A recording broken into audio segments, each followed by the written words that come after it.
This is a 2011 Sea Ray 205 Sport.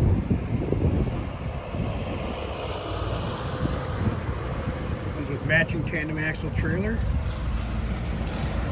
swing tongue, walk-through windshield,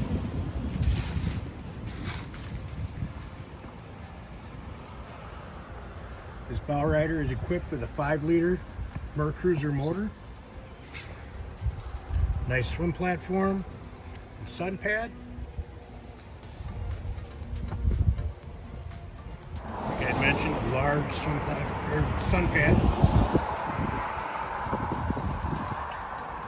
Nice seating, cup holders, dual captain's chairs,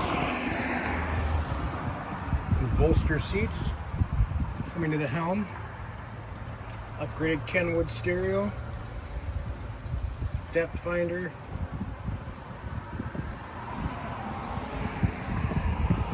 convenient glove boxes,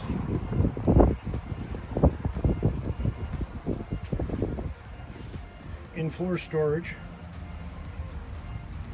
This bow rider is rated for 8 people. Nice room up in the bow. Anchor storage. Does come with bow and cockpit covers and bimini. The 2011 Sea Ray 205 Sport.